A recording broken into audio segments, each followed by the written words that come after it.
নওগাঁ পৌর নির্বাচনকে সামনে রেখে আওয়ামী লীগ ও বিএনপির মেয়র প্রার্থীর পাশাপাশি স্বতন্ত্র প্রার্থীরাও প্রচারণা চালাচ্ছে।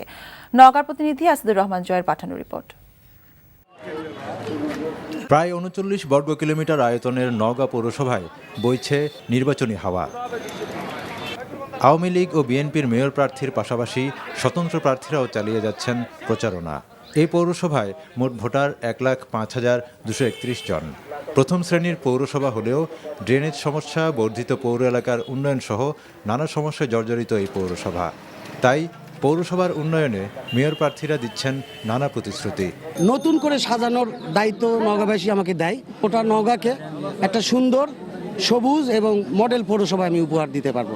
আমি যদি জিততে পারি তাহলে আমি নওগাঁ পৌরসভাকে একটা সুন্দর মডেল পৌরসভা হিসাবে আমি গড়ে তুলতে চাই। পৌরবাসীরা স্বাচ্ছন্দ্য পায় এবং তারা সেবা পায়, এই লক্ষ্যে আমার নির্বাচন করা। নির্বাচনকে ঘিরে চায়ের স্টলে চলছে হিসেব নিকেশ। এদিকে বসে নেই কাউন্সিলর প্রার্থীরাও। মাদক মুক্ত একটি ৭ নম্বর ওয়ার্ড গড়ে তুলব এবং মডেল ৭ নম্বর ওয়ার্ড হিসেবে গড়ে তুলব। পৌরবাসী সৎ এবং নির্ভীক একজন মেয়র প্রার্থীকেই ব্যালটের মাধ্যমে খুঁজে নিতে চান।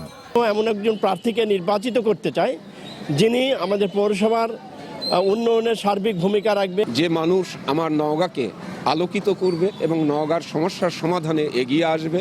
৩০শে ডিসেম্বর নওগাঁ পৌরসভায় সুষ্ঠু পরিবেশে ভোটদানের মাধ্যমে যোগ্য ব্যক্তিকেই উন্নয়নের রূপকার হিসেবে বেছে নেওয়ার সুযোগ পাবেন, সে আশাই করছেন পৌরবাসী।